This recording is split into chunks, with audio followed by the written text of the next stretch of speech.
Bonsoir, bienvenue. Hello and welcome to the first edition of a special Euronews programme, The Global Conversation.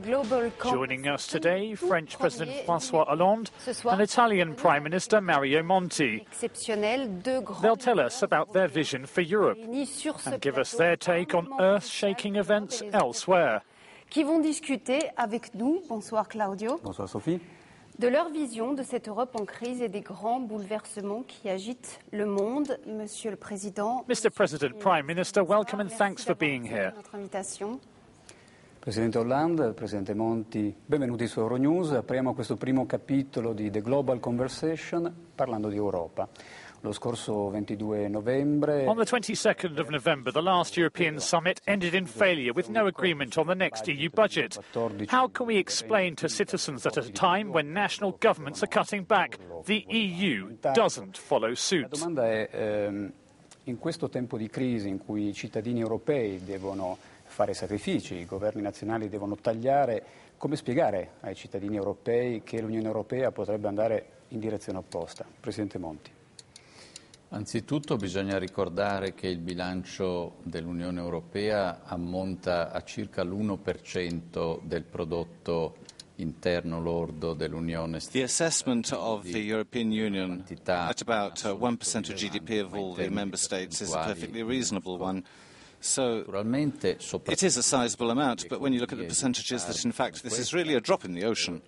And it's clear that at this time of savings and economy and budgetary cuts, it's clear that whenever we spend €1, we have to check it and justify it, and we have control our expenditure to make sure that our policies in the European Union are effective.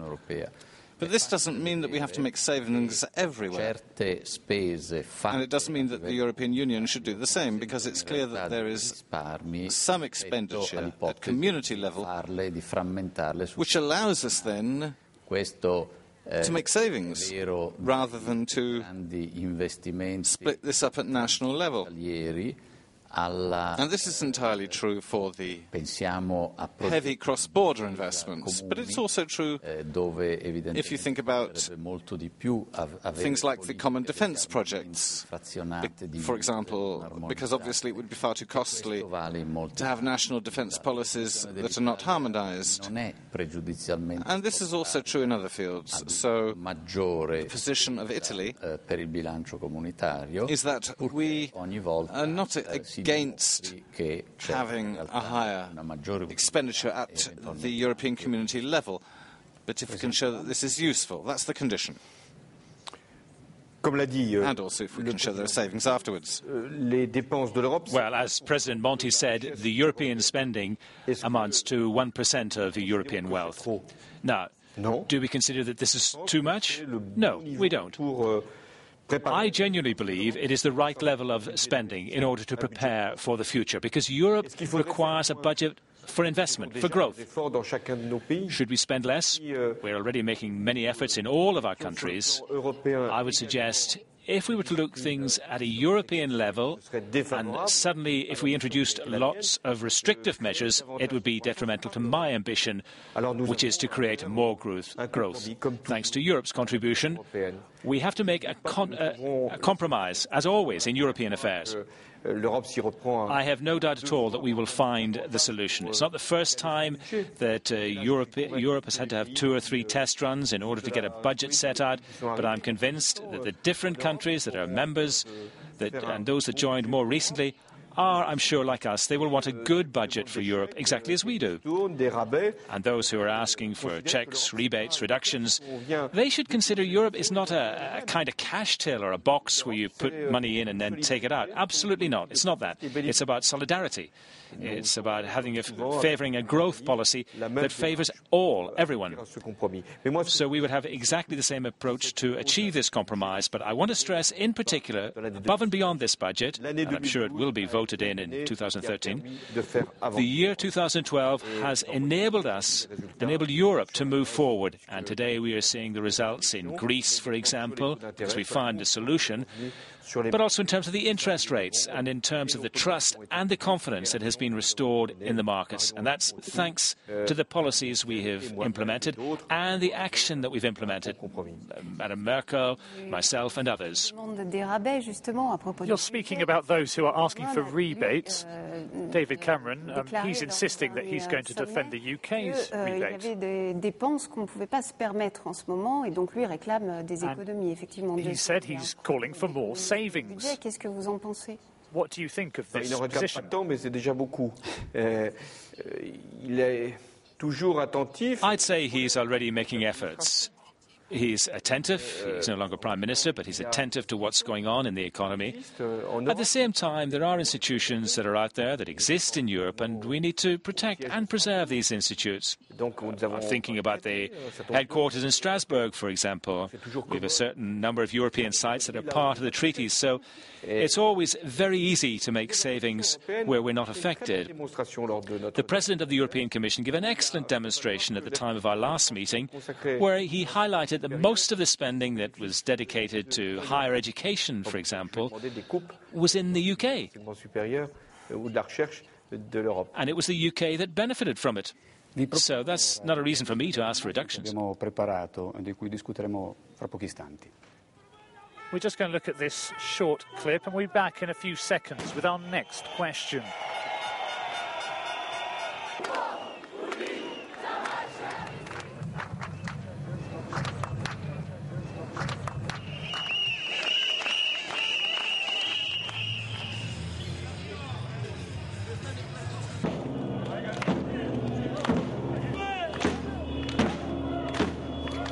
Sono le immagini dello sciopero generale del 14 novembre, i lavoratori europei. So those images were from the 14th of November when European unions held a strike against austerity. Cuts are weighing heavily on European citizens, and in some countries the situation is extremely serious. Is the cure not worse than the illness? Presidente Monti. Bisogna prima di tutto rendersi conto di qual è la causa. Well, first and foremost, most of all, we should realize and try and understand the cause of this disease. So we have to understand the cause of all this unemployment, and also particularly unemployment amongst the young people. So the cause is perché possano insieme partecipare not necessarily because we've requested or we've demanded the austerity or discipline from the budgets of different countries. The cause is really due to a lack of discipline in the past.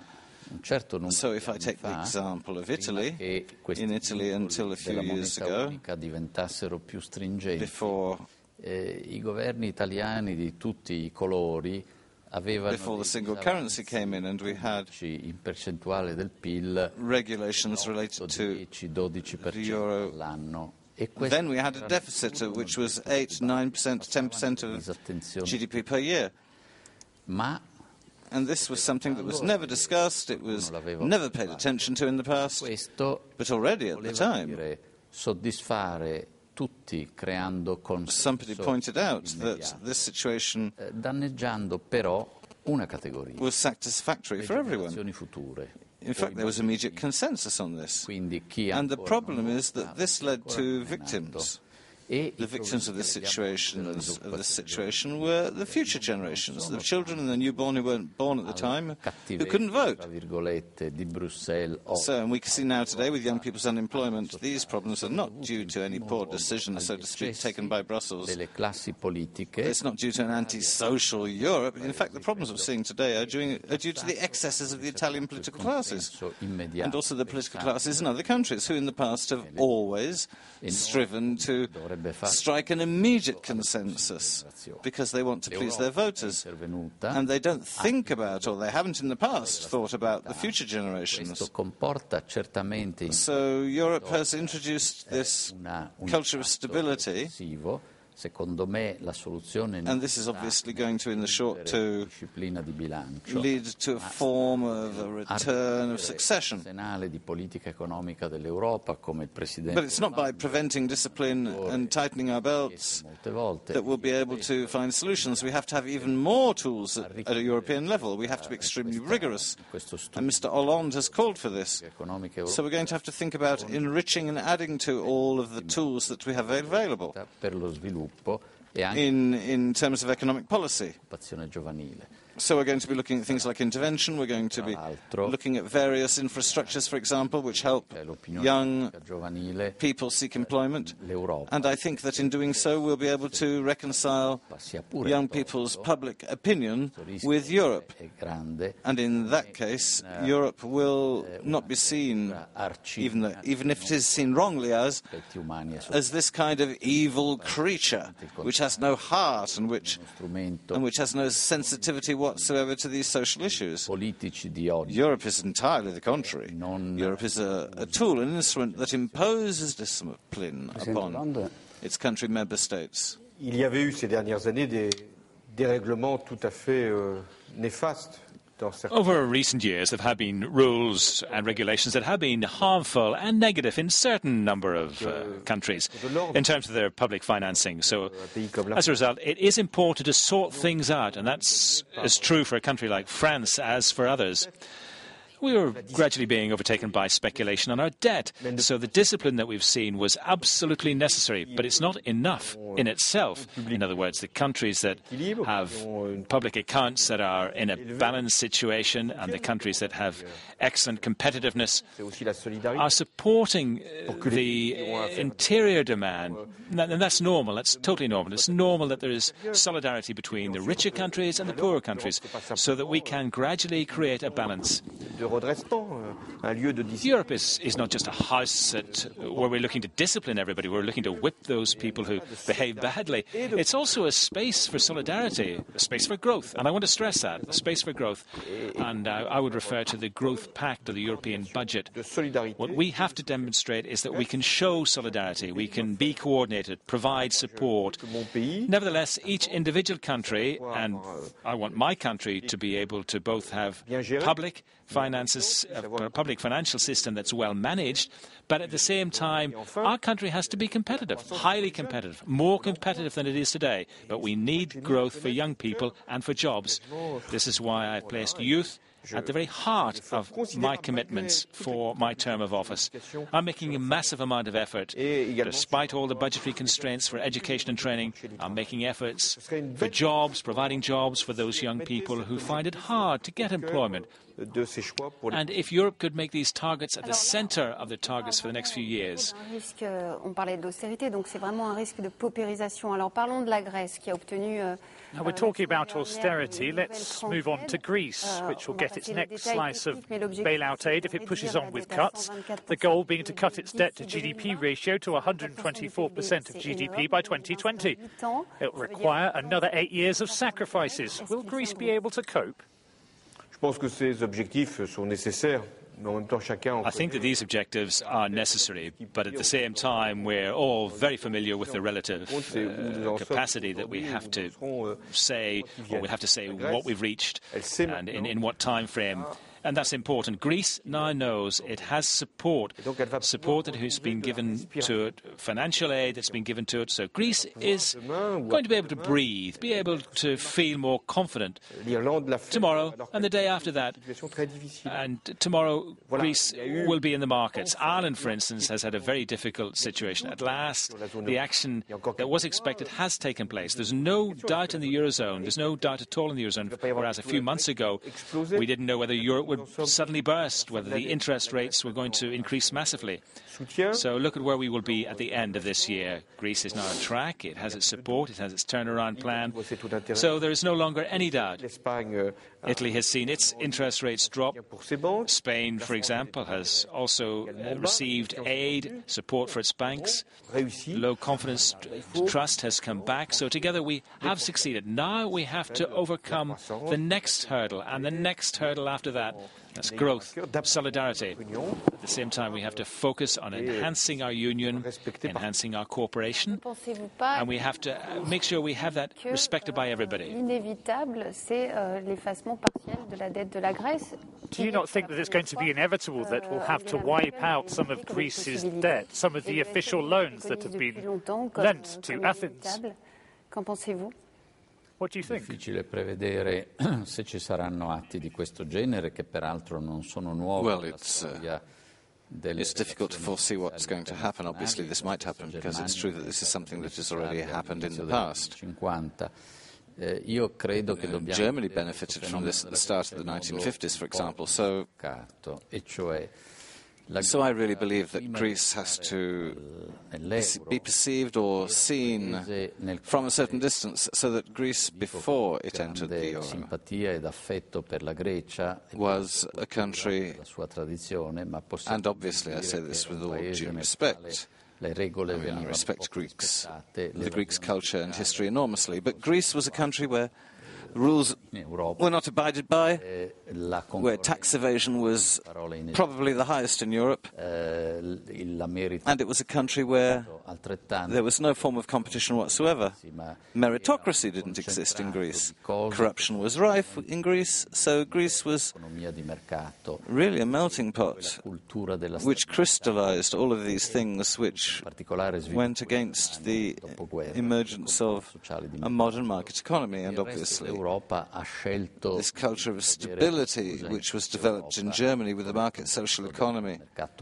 And the rest of Europe decided to follow suit, decided to follow this model with the single market and the single currency. E quindi si può dire ma la Grecia non ha fatto e non ha fatto in tempo tutto quello che le è stato chiesto per. So we can assume, or we can say, that Greece parte piena del bicchiere. In fact hasn't done everything that we asked it to in time to turn itself around.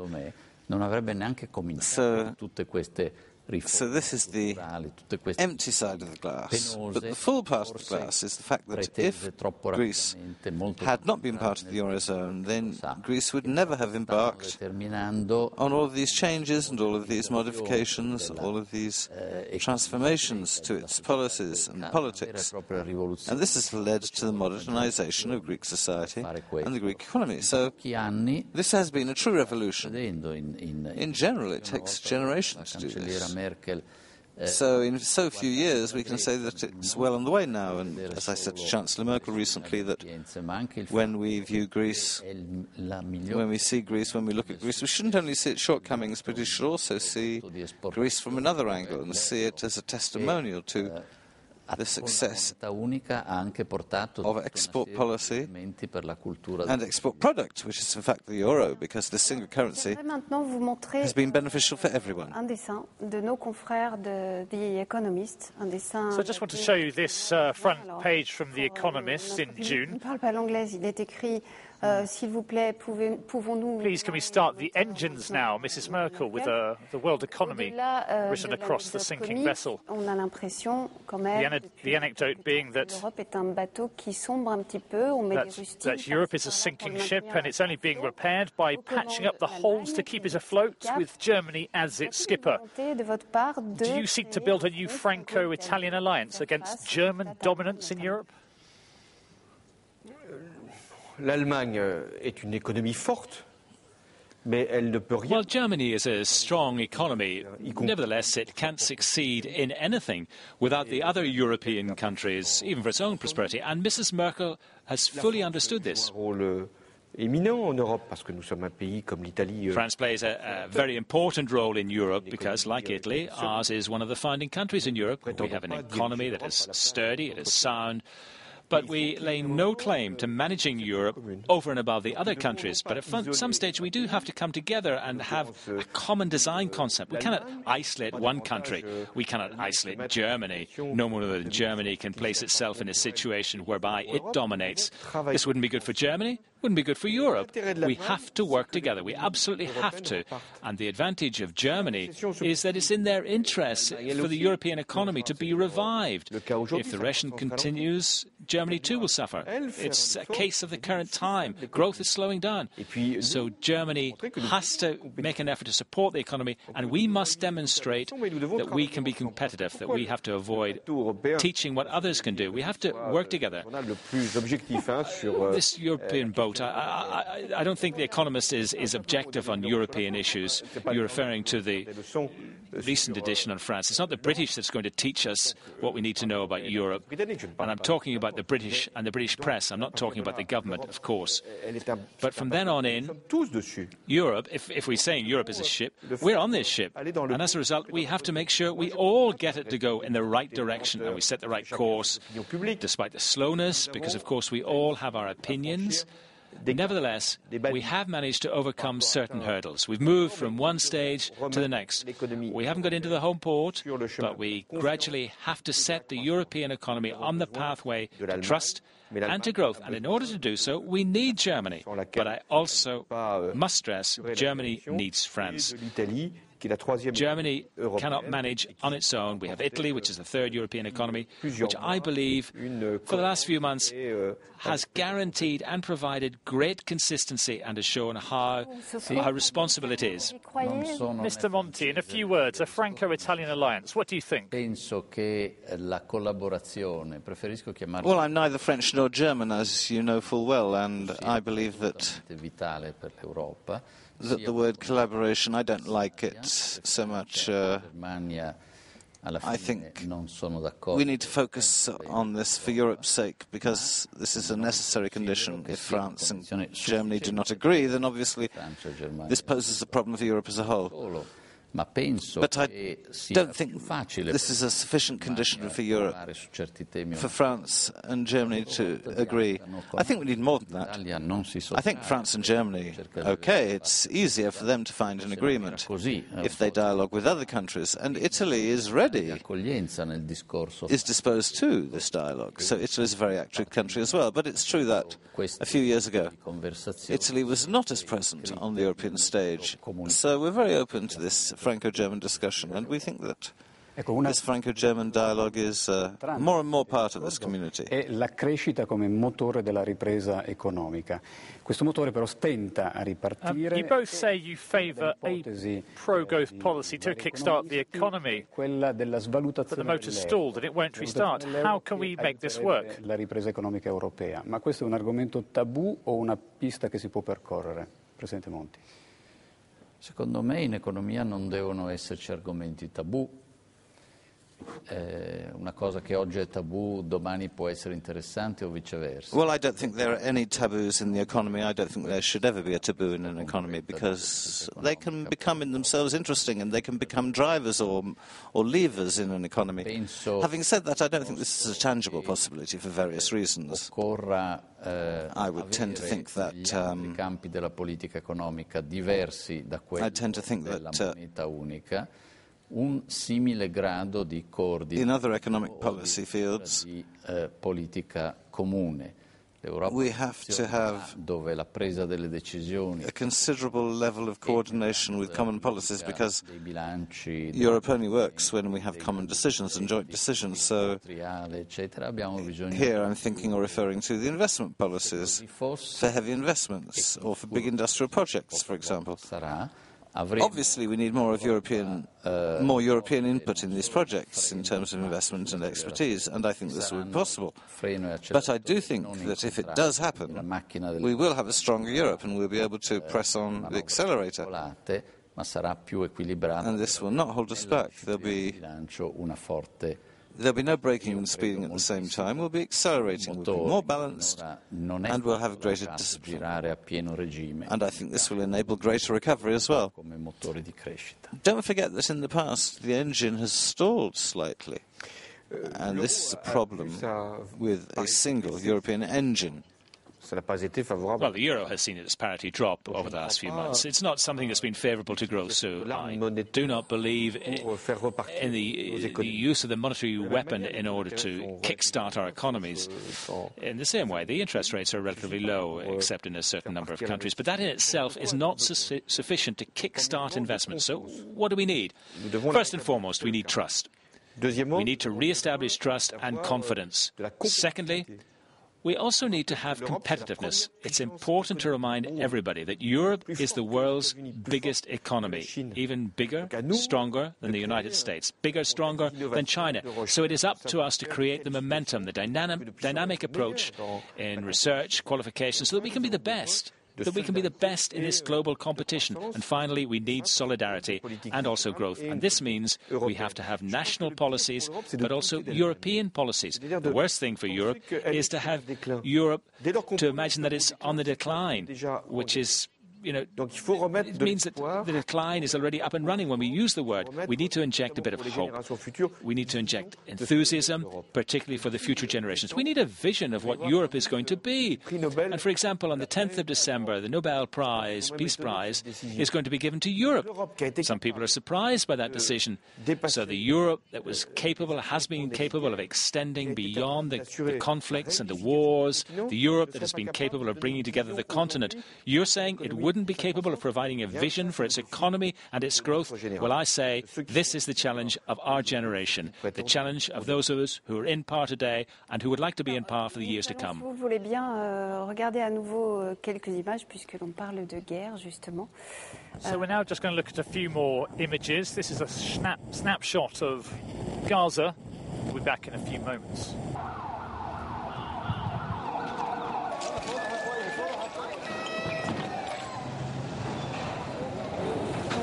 C'est Gaza, bien sûr, 166 morts. So 166 dead in Gaza, 6 in Israel. That was the last death toll from the Israeli offensive. Israélienne, 20 ans de blocage. Nearly 20 years since the Oslo Accords. What's Europe doing? Où est-elle? L'Europe, elle est celle qui parle de manière ferme. Europe is the body that is speaking with a very firm voice, repeating the same messages, saying that it is necessary to enter into dialogue and negotiation. Europe is friends both with Israel and also friends with Palestine. Hence, as such, Europe can say to the different protagonists that this conflict has lasted for too many years. The time has come for negotiation. You talked about Oslo. And why should we not resume with the basis and the principles of what happened in Oslo once and for all? Why is Europe not heard? Because this Europe that has this economic power doesn't yet have the political clout that is in line with its power.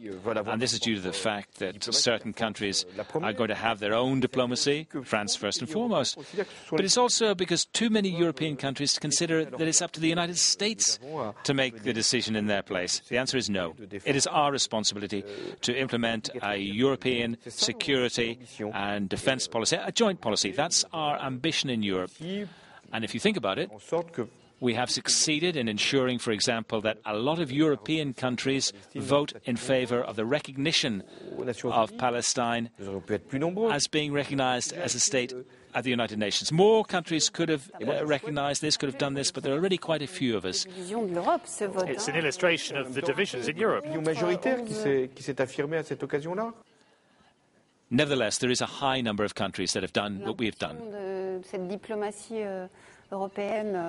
But it's still a snapshot of the impossibility of launching a European diplomacy. No, it doesn't have different voices. I think it's simply that each country at different time is not ready to carry forward a European economic and foreign policy. Let me stress, I'm very much in favour of the great Europe, the Europe with great 28 countries or more countries. Nevertheless, I believe we also have to build and develop what we call an after-war Europe, a Europe that moves ahead in a certain amount of European economic projects and a certain number of political projects. And the time will come, within this enlarged Europe, we will have to have a more audacious, a more daring Europe that pools its resources. And it's within the eurozone that, first and foremost, that this must come about. Parce que nous allons arriver à la fin de cette émission. Je voulais vous poser quand même à tous les deux une question. Il y a le chef d'État, donc c'est le costume. So if you allow me, I'll just pose one last question to you. Qu'est-ce qui tient les deux hommes que vous êtes éveillés la nuit? Qu'est-ce qui peut vous empêcher de dormir? What issues keep you awake at night? Il y a tellement de sujets qui pourraient nous empêcher de dormir. There are so many things that potentially can prevent us from sleeping that we can't pick out one subject in particular. You've talked about Gaza, for example. You've talked about Syria. We could have talked about Syria, Europe, the demonstrations, what we call the popular protests, the young people. However, what is the role of the political head of state? Their role is to take action. Their role is not simply to sit back and make observations and to speak of our emotions in the face of circumstances. No, our role is to be able to say, at the end of our term of office, we will have done everything in our power to solve the problems. Monsieur le Premier ministre. Prime Minister. Moi, je ne suis pas chef d'État. Vous parlez français. Well, two comments. I'm not a head of state. Due annotazioni. Primo, lei ha parlato di capi di Stato, io sono solo capo di governo. So you talked about a head of state. I'm Prime Minister. I'm not officially head of state. So maybe that's why I sleep very well at night, I can tell you. Possibile anche in condizioni molto molto difficili. Because when I have the feeling and the conscience that I've done everything that I can do, even in sometimes very difficult conditions, it's very easy to fall asleep, believe you me. Prime Minister Monti, thanks for joining us here on the Global Conversation here on Euronews. Merci beaucoup. Merci.